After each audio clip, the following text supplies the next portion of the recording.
Paul McGuire Grimes, KSTP, Minneapolis, St. Paul. Jonathan, I'm really excited to talk to you today. Defy Bloods was my favorite movie of last year. We love Lovecraft Country, and The Harder They Fall just blew me away too. So congratulations. Such a great run so far.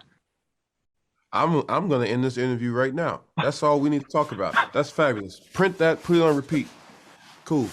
Oh my God, Jonathan, this is great. Now, take me back to reading this script and the conversations that you had with Jeymes. When did you know that this was going to be something special and fun and just different? And I knew initially once I read the script that I wanted to do it.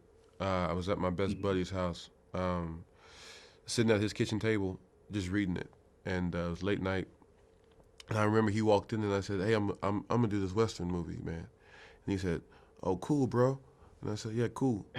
And he said, "What's it about?" I said, "It's about this guy and that love," and the rest was history for that, you know. And then finally, I meet with Jeymes, and I said I was gonna play the role way before they even offered it to me, um, and it took a long time, for it to land on me, but it did ultimately, and Jeymes and I got on great. I mean, it was so inspiring, our conversation. I wrote a poem and sent it to him from the point of view of Nat Love. Yeah. Um, that was inspired by our conversation, and no, I was inspired by the script, and sent it to him after our conversation. I can offer you that. But I can't. I would love to read that someday. That'd be great. Now you're working next to Delroy again and Regina and Idris. Do you ever just sit back and then watch them work to figure out like what you want to add to your own craft and approach to acting? I would like to say I do, um, but I don't do that. No, it's very I mean, it's very difficult. It's very difficult. You ever do this? Yeah, yeah. Yeah. I'm terrible at it. And if you try to think about what this hand is doing up top, you're fucked. Right. You know what I mean? You just know this is what you got to do. You know what I mean? So Yeah. that's what it's like on a film set. I got to do this. If I try to think about what the right hand is doing, rubbing my head, if that could be Driss or whoever's doing an amazing performance in front of me, I'm done for. I'm done for. You know what I mean? In the fray, you just got to keep your hands up, and just be with your scene partner, because they can't. Any good actor can't be good if the person across from them isn't meeting them.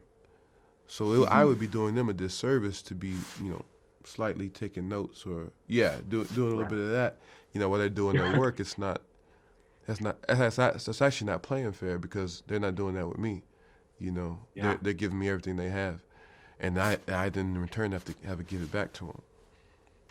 Now But your character at the beginning, right? when it's all over and I look at this one sheet in front of me, and I go, Idris Elba, Zazie Beetz, Regina King, Delroy Lindo, Lakeith Stanfield, R.J. Kyler, Danielle Detweiler, Eddie Cathegi, Dion Cole. I go, wait a minute. One of these things are not like the other. How did I get up there? You know? You rightfully belong with all of them. Like it's such a phenomenal ensemble. Now, in the prologue, your character sees something that alters the rest of his life. Was there a moment when you watched a movie or saw an actor that you determined, I want to be an actor for the rest of my life based on what I just saw? There's a confirmation for me that I want to be an actor when I watched Theater 3 in Dallas, Texas, which is one of our theaters there. I was already in theater, but they were doing a play called The Last Days of Judas Iscariot. And my acting teacher, Mr. Archibald, well, Eric Archibald was his name. He also directed me in a show called Ceremonies and Dark Oak Men, which became my favorite play of all time. Um, but I saw him, my teacher, play in this show, and he was brilliant, and the show was Mhm. brilliant, and it's Stephen Adly Gurgis, so the language is all New York and all this stuff and whoop de whoop, and for a 14-year-old kid who had just kind of found his feet again, I thought, oh, this is really cool. This is really cool. This isn't Third Murder on the Left and Macca's, what I just got done doing. This is something Right. different. But yet it's the same art form. I'm gonna do this. I'm gonna try this out for real, for real. Yeah. It's funny. I never thought about that, man. Good question. I never thought about that. Oh my God. Holy Thank you. smokes. I love the Eric influence that Archibald, stand up. yeah, I love the influence that a teacher had on you. I got the rap. Jonathan, I wish I could keep talking to you. I cannot wait to see what more you have to do with the Marvel Cinematic Universe because you are fantastic in Loki as well. So thank you. Paul McGuire Grimes, KSTP, Minneapolis, St. Paul. Zazie, it is really great talking to you today. I knew when I first saw this trailer and saw this cast, I was going to love this movie, and you all did not disappoint. It's fantastic. Thank you so much. It makes me so excited. I'm so Oh glad my you God. enjoyed it. It's a thrill. Now, take me back to just reading the script, having those conversations with Jeymes. When did you know that this was going to be something different, something fun, something special? I mean, it's page one, it's going to be different on the script. James's entire spirit is in this movie, and he is a special individual in how he sees the world and how he approaches everything. And so on the page, it was already very clear that this was something with a very specific vision, very specific point of view, and it was a joy to read. And then meeting him, I had some ideas about Mary, and anytime you meet with like any director or creator after you read a script, you're like, do I give my notes? Do I not? Like, we don't know each other, but I don't know, like. I feel like it's like a test of like, can we collaborate? Do we see this? But you got to be careful because you don't want to be like insulting people. So anyway, I gave the note that I had, and he was immediately like, you're right. And I can't tell you guys what it is because it would give everything away. But I feel like that was like a really nice bonding moment for us. We saw the character in the same way, and I just love how he talked about the movie, and he'd been working on it for so long, and he just has this very, I think, unique point of view on the world in general, and that just really carries through in the film. And so beyond that, also there was already this incredible cast attached. I was kind of one of the last people to get the call, and so I was just excited to sort of jump in. I think the collaboration between any director and actor is important, especially when they're the writers who you still want to like have your own say as an actor on the character. Now, speaking of this cast, I mean, Regina and Delroy and Idris, did you ever just sit back and kind of watch them work and figure out like what about their approach do you want to add into your own craft? All the time. I mean, it's impossible not to, because good performances are just sort of mesmerizing, and you kind of can't keep your eyes off of them, if you're around to watch them. And you're like, wow, like, there's a reason these people are successful. Like, you're good at what you do. I remember watching Idris and like him and Jonathan. Jonathan's great. They just were improving, and I was like, God, like, I need to like take an improv class. I think it's just like remaining playful and remaining loose. And, you do all this prep, and you go through all the beats and through the scenes, and you talk it out with everyone and their mother. But then really, when you get to set on the day, you got to just let it go and let God, I guess, for lack of a better word. And just like what's there, what's in the moment, and just kind of be loose and play and trust all that prep you did is your foundation and will lift you up and buoy you to like new heights where you're like, I'm in the stratosphere and I can kind of like do flips. And so that was fun for me to watch all of them do. So yes, I was definitely always observing. I mean, when you are looking at people that you've worked with and like looked up to for so long, it's good to hear that they're great, down to earth, and are fun to work with as well. Yeah. Now, did you go through any sort of like cowboy boot camp at all? Because you all look so lived in with this world with the guns and the horseback riding. Ooh, that's good. Yes, we did have what we called cowboy camp. And that was exactly the point. I think is interesting because it obviously sort of mirrors sort of stunt training in general of like physicality. I have a sort of a big hand-to-hand combat moment, so I definitely was doing sort of a more traditional stunt training as well when we were rehearsing for that. But really, you can learn like how to ride a horse, how to hold the reins and stuff like that. You can learn like how to shoot a gun. particularly like these old ones. But it's the repetition that makes you feel more like it's a second nature thing. And, particularly like with the gun tricks, RJ, who plays Jim Beckworth, his character has all these like flippity dippity things. And he was constantly working with these pistols and always learning new things. And, I think he's right-handed. Either way, he was doing it with both and like having to find that same dexterity with his left hand as well. And so he had them at home and was always doing that. I wanted to make sure, I have this big scene with the shotgun where I'm like loading and reloading, and I wanted it to look like I'd done this 1,000 times. As I'm like, anyway. But also with horseback riding, like you need to know who you're riding. My horse's name was RJ. And in your relationship with it, and make it look like it's a symbiotic thing.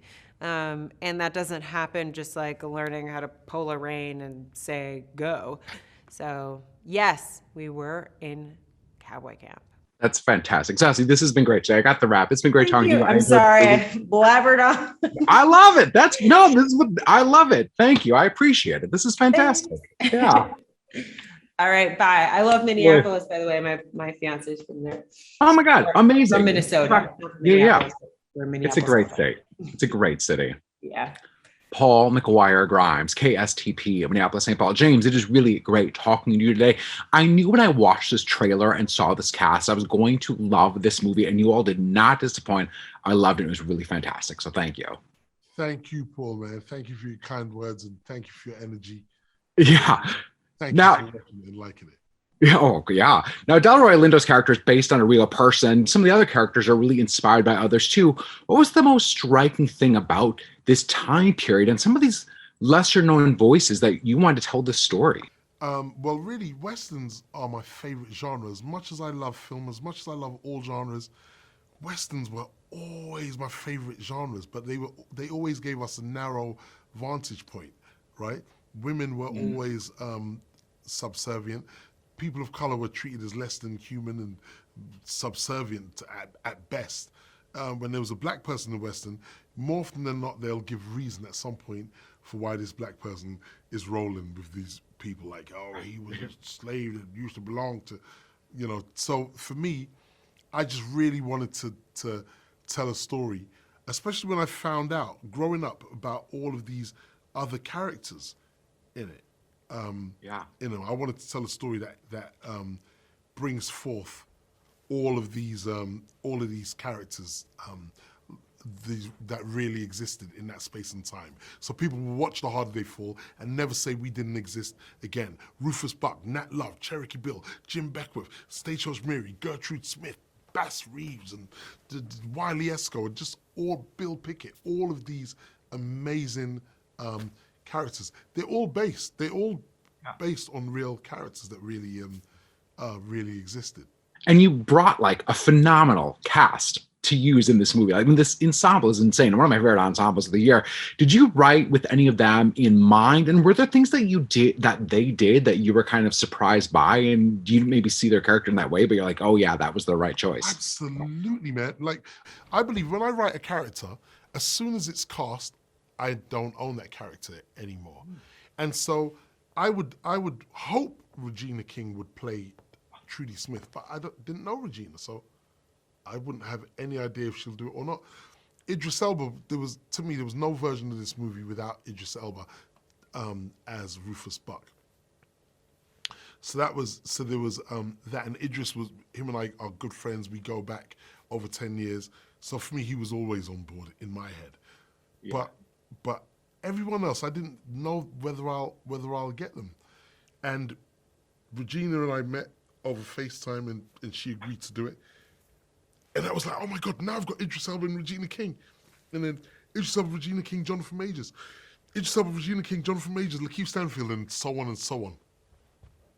The crazy thing is, on set, they would do so much things that were not in the script. And I'll be like, oh, keep it. Really? Keep it. Just don't yell cuts. Just don't yell cut. Let it go. And just, enjoying magic. Magic is going to happen. So this would happen every single time. I'll give you one. Rufus Buck in the bank, listening to the bank saying that the Crimson Hoods have stolen their money. Idris Elba playing Rufus Buck goes, "What did he say?" And the guy goes, "They stole 25. I heard you." Right. What did he say? "I heard you." What kind of sociopath? What did he say? "I said that I heard you." That wasn't in the script. Like, there's so much of that stuff all over the place in Hard Day 4, and it's just awesome. Everyone bringing in all this gradients, 'cause that's what it's all about, gradients and layers. So no one is like just a straight baddie. No one's a straight goodie. Everyone is just everyone, and everyone's real. It's like it's an embarrassment of riches just getting this cast and like knowing how they brought their A game to all this. I just love hearing that. Now, the music in the film is so specific, and you use a lot of different genres and styles. Were those music choices written into the script, and what was the collaboration with Jay-Z like for this? The music choices were all written into the script. Where you hear songs that are familiar, I think there's 3 songs in the film that are familiar. Mm-hmm. Every other song in this movie is original, but they all every song speaks to the story of the film.